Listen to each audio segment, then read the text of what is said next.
Yeah, good morning everyone. This is my vlog. Stay tuned, like, share, and subscribe.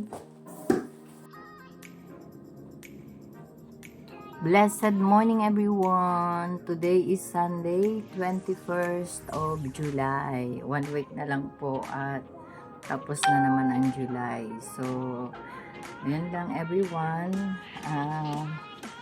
Blessed morning to all of us, and today is Sunday. We're going to church. I am going to church, and we together with my bread everyone. Ayun, samahan niyo ako at hindi ako ngayon train, 2 bus lang kasi nga walang Piccadilly and District lines kahapon, so they said today also. So rather mag-akyat ako ng hagdan at kung saan ako sumuot. My plan is take a bus. So nandito pa po ako sa kwarto, and then pagbaba ko ay mag-breakfast lang ako. And mag-isang tinapay dahil para maaga. Kailangan maaga daw ako sa church. Kasi although 8 pa ang bukas, at least ayun, nandun na. So yun lang everyone. Pakita kaganapan. Ayun, dumaan na si Judy dito sa medyo may hamog sa labas, kaya po yun lang, bye bye and good morning again. Blessed morning to all of us. Good morning, breakfast tayo sa labas dahil masarap dito, harap dito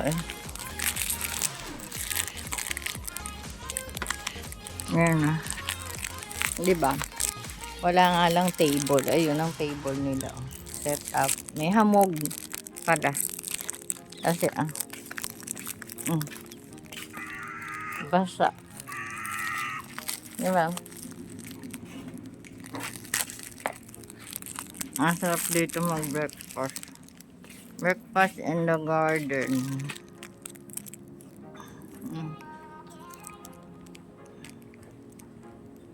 Ayun lang everyone. Good morning sa inyo.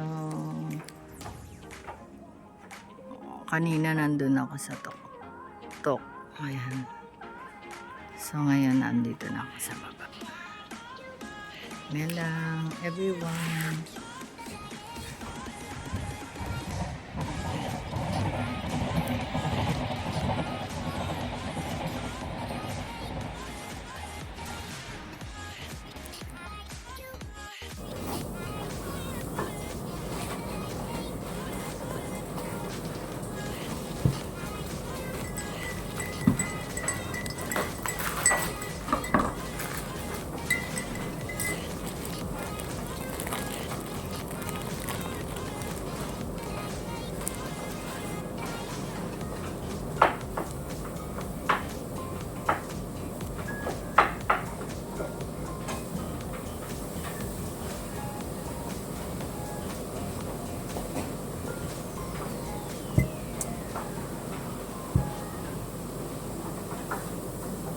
Nakakain ka na? Oh? Naka-breakfast ka na? Di ba?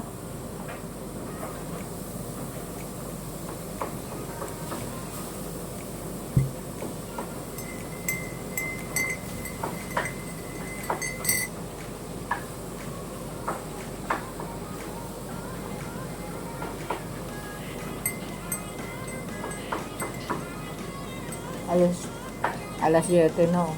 Sabi ko alis ako ng alas 7 dito. Oo.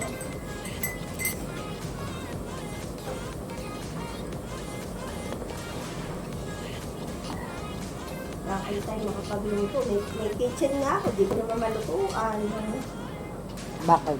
Grabe yung amo ko. Bawat oras, mahalaga. Ah, Sabi ko nga doon sa nagpasok sa akin, kung hindi mo lang ako pinasok, itiwala. good morning everyone. Today is Sunday. Uy, masarap ang hangin dito sa labas, everyone. Ayan, sabi ko lalabas ako ng alas 7 pero anong oras na? 7:15 na. Oh my God. Hallelujah, Jesus. Hallelujah, God. Yes, okay. Kakamadali, hindi na ayos yun. Nag-breakfast lang ako sa baba. Ayan, OOTD of the day.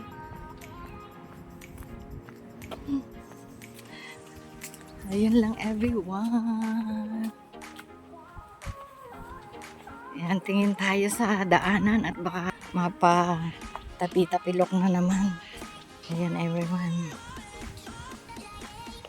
Ayan lang ang daanan dito.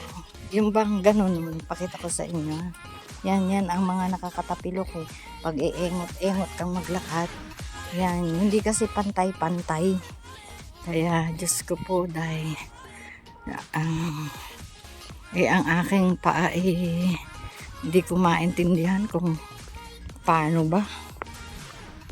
Yun. Everyone, thank you. Thank you, Jesus, for this morning. Nagising naman ako ng maaga, kaya lang marami pa akong ginawa. Nagising ako ng 5:30. Pero, syempre, bago pa nakabangon, maraming ginawa. Sa cellphone. And then, nag-join ako ng live ng UPCAARC Santipolo kay Pastor Jonathan Dolorito. Shout out, Reverend Jonathan, at sa iyong family at sa iyong mga kawan sa paglaganap ng salita ng Diyos, salita ng ating Panginoon. Yan muna everyone, just for today, and samahan niyo ako mamaya sa aming church dito sa Battersea Life Tabernacle. Dito na po ako sa may pedestrian. Bye and God bless. Ayan, grabe everyone. Anong oras na? Tagal dumating ng 4:52. 8:40 na. I'm planning alas 8 na dito. Pero, wow. Ang tagal. Grabe. Sobra as in. Ayun lang everyone. Praise God. Parang napagod ako sa paghihintay ng 4:52. Dito na ako sa church. Nag-aano na sila yan. Nagdi-devotion. Sama ng sorry Lord. Yan lang everyone. See you later. Sa mga kaganapan sa loob ng church.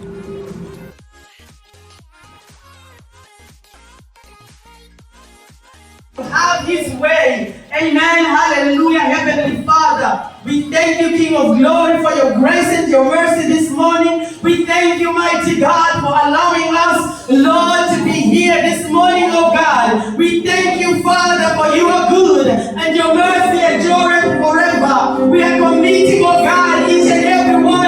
Supplication, O Lord, my God, and listen to the cry and the prayers which thou servant is praised before you, that your eyes may be open towards this temple, and night towards this place, where you said you would put your name, that you may hear the prayer which your servants make towards this place.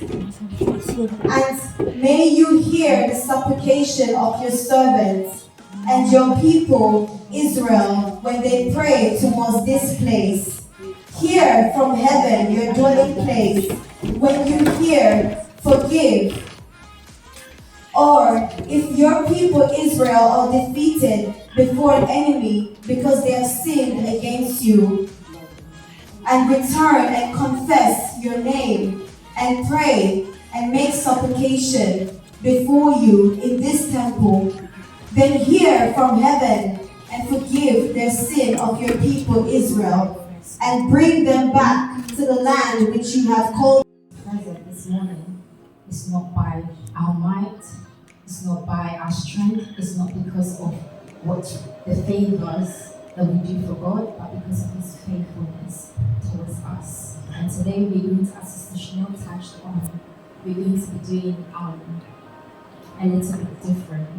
We're just going to allow God to lead, because sometimes we go on by how we schedule service, and today we just want God to take over, because we know that when we allow the Spirit of God to take the lead, He moves. Hallelujah. Not according to our will, not according to our ways, but according to His will. And we're going to go into prayer of repentance, because that's the only way that we can touch God's heart sincerely, not just saying it, but meaning it. And I will bring you again into the place hence caused you to be carried away. And before I come into the scripture, I'm going to go back into Daniel chapter 9, verse 3 to 18. And I want you to pay pretty much attention to the scripture, because it's all going to come together and make sense. Hallelujah. Daniel chapter 9, verse 3 to 19. And I set my face unto the Lord to seek by prayer and supplication, with fasting and sackcloth and ashes. And I prayed unto the Lord my God, and made my confession, and said, O Lord, the great and dreadful God, keeping the covenant and mercy to them that love Him, and to them that keep His commandments. We have sinned and have committed iniquities, and have done wickedly, and have rebelled, even by departing from the precepts and from thy judgments. As it is written in the law of Moses, all this evil is come upon us. Yet make we not our prayer before the Lord our God, that we might turn from our iniquities and understand thy truth. Therefore has the Lord watched upon the evil and brought it upon us. For the Lord our God is righteous in all His works, which is He that doeth. For we obey not His voice from heaven, and will forgive their sin, and will heal their land. Amen. So God is going to touch every situation. You're not just, when you repent, He turns everything upside down. Restoration take place, healing take place, deliverance take place, homelessness take place. And that's what repentance does. Yes. So we're going to lift up before I go into the second half. Hebrews chapter 2, Wherefore verse in all 17. things it behoved Him to be made like unto His brethren, that He might be a merciful and a faithful high priest in things pertaining to God, to make reconciliation for the sins of the people. So God wants us to turn to Him because of the sins that we have committed, because of the sins our family have committed, our ancestors, the church, the body of God, our nations, that He will reconcile us with Himself, because He has been like us. So yes, God, Lord, we thank You this morning, Lord. We worship You, God, for You are the King of Kings, Lord. You are the Lord of Lords. You are the Prince of Peace.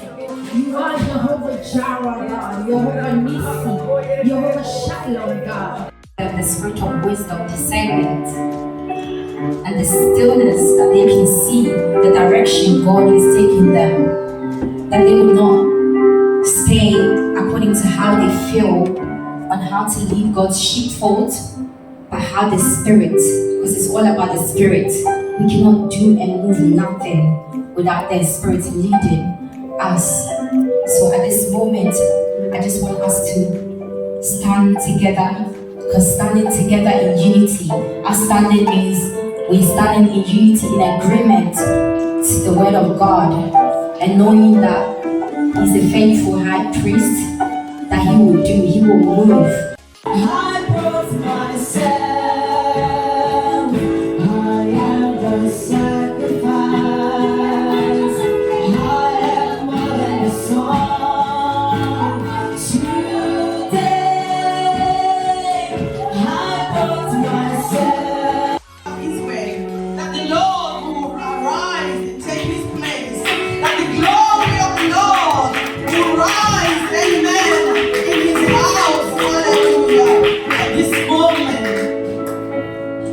I want us to now come to the Lord, because as we have prayed, as we have repented, now we need to take a stand against those things that have been pulling us, those things that have been holding us, those chains that has been.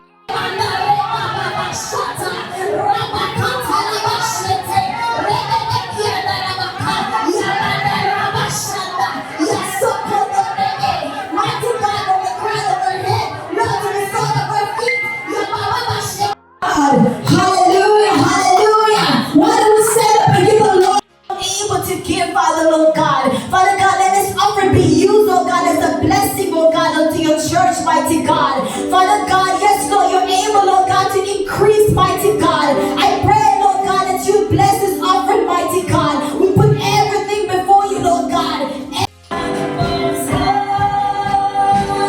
You are the Most High. You are the Most High. You are the Most High God. Every knee shall bow, every tongue confess. Mighty God, you said if any man, Lord God, come, Lord God, before you, Lord God, believe in, Lord God. Lord God, there's nothing, Lord, that you cannot do, Father, Lord God. And Jesus, mighty God, at this time, Lord God, there's nothing, Lord, that is too difficult, Lord God, for you, Lord Jesus. Mighty God, Lord, we thank you, Lord God, for the life of your people, mighty God. You know every situation, mighty God, Lord, every sickness, oh God, every infirmity, oh God, every family situation, mighty God. We're asking for your spirit, oh God. No more shackles, no more chains, no more bondage. I am free.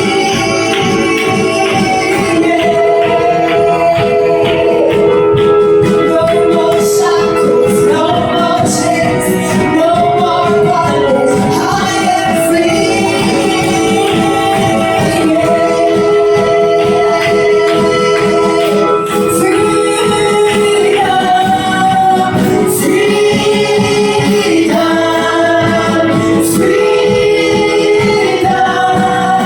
Time, Father, Lord Jesus.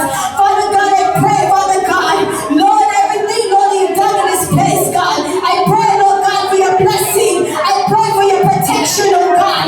Those, oh God, Lord, that are with us, oh God, this morning. Oh God, your hand will continue to be upon them, Lord God.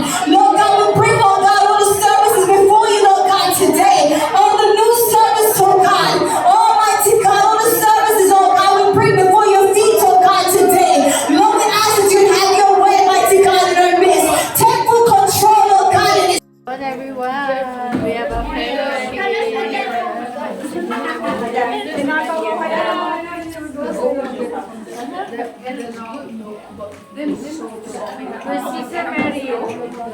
Ay, busy pa. Ayan, everyone kami. Fellowship after the service.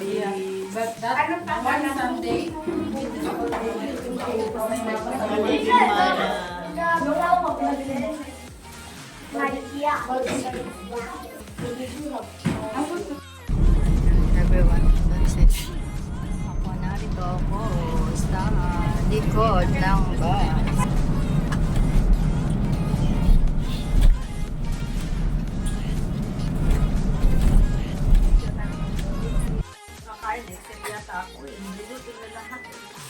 Happy tummy everyone. Happy tummy everyone. Kain po kami for lunch. This one everyone. Yummy yummy po. Second plate. My second plate. Everyone. Busy pa sila. Magkain-kain. Ayan everyone. Andun ako sa tapat ng waving. Ayan waving. Everyone, ang mga kasama ko hindi pa lumalabas. Uwi na kami. Ayan Ano ko ng picture nito, hindi ko pa na-ipopost yan. Ay, ate, masilaw. Nasilaw ka? Oo, O, magsalamin muna di ako. ganyan. Wait lang, I will wear my glasses. Ayan na. Wait. Hi vlog! Wait muna, kasi masisilaw tayo dyan. Ayan. Hi vlog! Takpan.